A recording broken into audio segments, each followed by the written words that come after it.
Welcome to our extended weather coverage. I'm meteorologist Rod Hill, along with Chris McGinnis.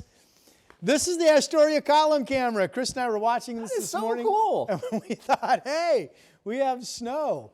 Nestucca Valley School District called it a day, by the way, in the North Oregon Coast Range. Oh, that's right. And there were several 2-hour delays, right? Because of weather. Not so lucky at PPS, Vancouver, and down low. Yeah, very true. The big question is, will that change over the next day or two? And if you're wondering, this is the Astor column up on the hill in Clatsop County in Astoria. The elevation here is roughly the same as the Oregon Zoo in the West Hills, about 600 feet. The airport down in Astoria was, I think they were like 32, 33, 34 most of the morning. As was the Megler Bridge, Tongue Point. ODOT's got a few temperature sensors out there. So northern Clatsop County was kind of one of the areas that saw more snow than rain overnight.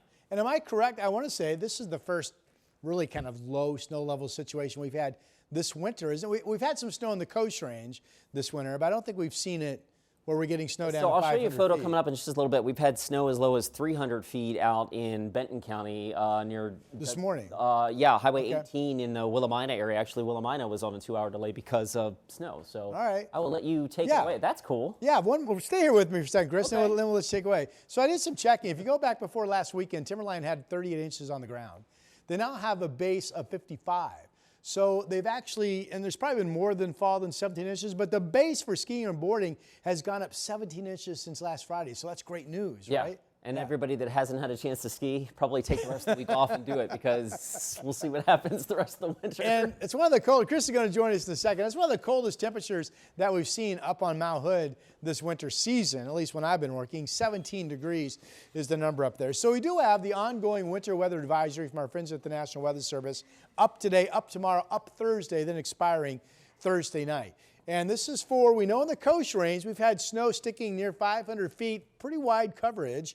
It's interesting, when you get up into the Cascades, you've really got to get up closer to 1,000 feet or above to get snow. Both mountain ranges looking at daily snow amounts expected between about 2 and 5 or 2 and 6 inches. That's today, that's tomorrow, and that's also to the day on Thursday. And that is the overwhelming headline, and that is the only advisory at the time of putting this together for you on this Tuesday morning. Upper level low is spinning offshore, and see the speckled white clouds. These are cumulus clouds feeding in. It tells you it's a scattered shower pattern. And if we open up some sun breaks today, which I think we have a good chance of doing, that would actually fuel the possibility that scattered showers turn into spotty downpours.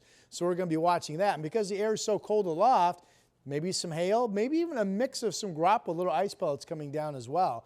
This was the radar this morning in the 9 o'clock hour. And a reminder as you watch us here on KGW TV that the radar, the green color is rain and the white is snow. And what we've been seeing all morning is rain showers feeding off the Pacific. When the moisture hits the growing or raised elevation of the Coast Range, the rain transitions into snow, and then it comes back down into mostly rain into the Willamette Valley. Temperatures were actually pretty steady last night into this morning.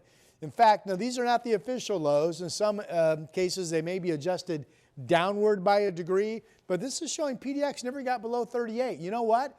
It was 39 at the airport at 6 p.m. last evening. So we had a steady temperature all night. That's one reason why we didn't have any issues in the Rose City. Salem was a little bit cooler. It got down to 34. And we've seen some snowflakes mixing with some rain showers in Marion County, and then also up in parts of the Willamette Valley. It's Kelso 37 degrees. Futurecast 2 o'clock this afternoon just shows you the scattered showers. Here's a closer look. This is tomorrow. This is Wednesday overnight into Thursday morning. So basically, we're going to continue impact alerts for each day, mainly for the overnight into the early morning hours, because we think it's at least possible we could have freezing temperatures in one of the next 2 nights with some snow showers passing. This is just after midnight, Thursday a.m. And if true, that would give us a decent chance, if temperatures get down to freezing, to have some dustings of snow in the valley. Again, that's Wednesday overnight into Thursday. All right, Chris McGinnis joins us now. Hi, Chris. It's always marginal, right? It's always like, will we?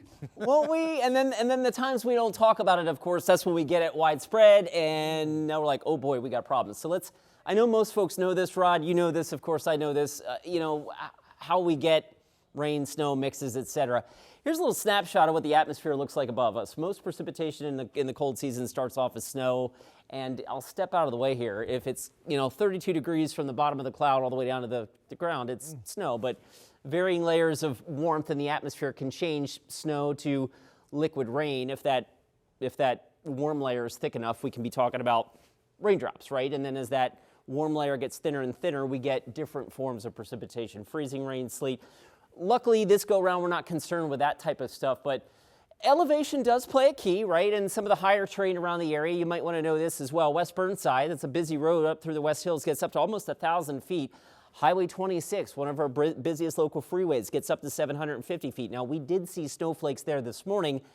Nothing sticking, but, you know, to Rod's point about the forecast, it's going to be a little cooler tomorrow and possibly even cooler on Thursday when that next round of precipitation comes in. So elevation could play an increasing role in that. But one other thing that I wanted to point out, and this is, at least I find this interesting, is how in the world can it snow when we're looking at temperatures above freezing? And so we're going to dive into the explainers here just a little bit. So most precip starts off as snowflakes, at least in the cold time of the year. Those snowflakes, though, melt as they get close to the surface, where temperatures here are 33, 34, 35. However much warmer they are, that's more warmth to melt the snowflakes. And what happens is then as the snowflakes encounter that, they melt.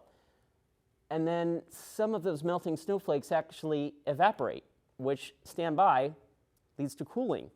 So that can actually, if we get heavy enough precipitation, which is occasionally in the forecast here, right? We're talking about showery, convective precipitation. Sometimes that can lower the snow level a bit. And I'm not, Rod, I don't know if you want to chime in on that or not, but as you mentioned in your forecast, we have periods where we have showers and then the precipitation intensity lightens up and we go back to, you know, rain showers as opposed to snow showers. You and I both know, Chris, I don't have any dates, ringing in my memory, but we have had situations over the years here in the Northwest where it's a slow-moving, steady precipitation band that intensifies, and we weren't really expecting the precipitation to be so steady and so heavy for so long, and then all of a sudden a rainy forecast changes to a snow forecast because of the cooling that Chris was talking about. That is one of the reasons over the years that we've had some bad forecasts.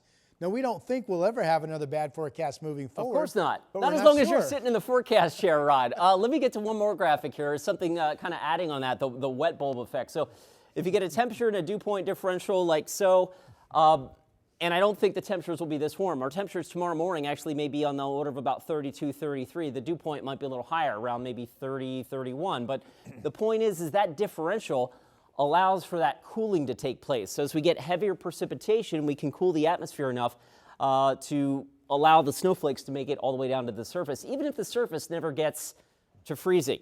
I did want to also point this out. This looks better now than it did, say, at 6, 7 o'clock this morning, but this isn't terribly high in elevation in the Coast Range at Dudley Hill, US 20, up at about 700 feet. That was snow covered earlier today.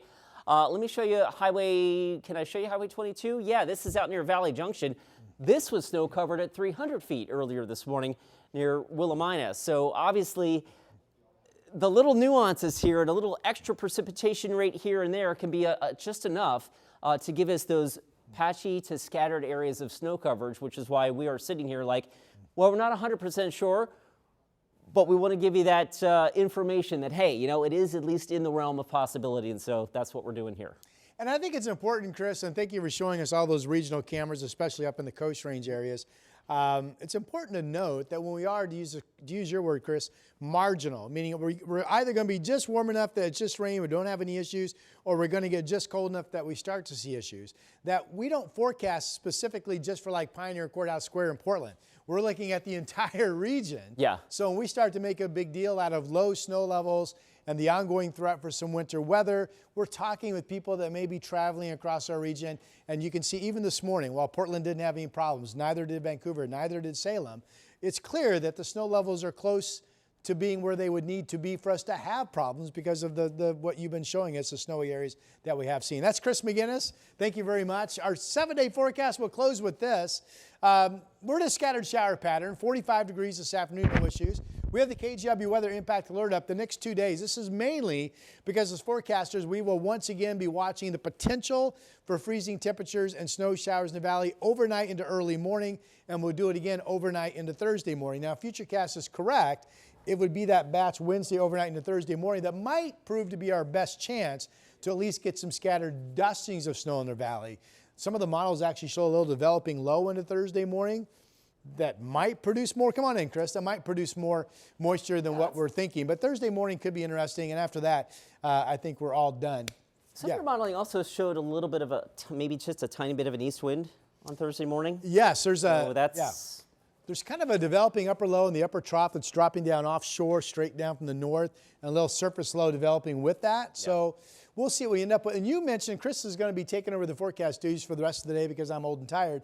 But you mentioned the temperatures. This is going to be key. I've got 30 tonight, thinking we have a chance to have enough dry time to get down to freezing. And then when I put up the 34, obviously above freezing Thursday morning, I thought, well, that's because of increasing moisture coming in cloud-wise. That might make it tougher to get colder. But you talked about what a steady band of moisture could do. It could drive that down even closer to 32 or 30. You get evaporative cooling in the column, and suddenly, you know, if it's heavy enough for long enough, we change rain to snow, and then we we got a problem. So we're alerting to that. Stay tuned to KGW, both on air and online. We will continue to cover this potential for some interesting weather, lowland slippery conditions possibly over the next couple of days. Until next time, have a good day.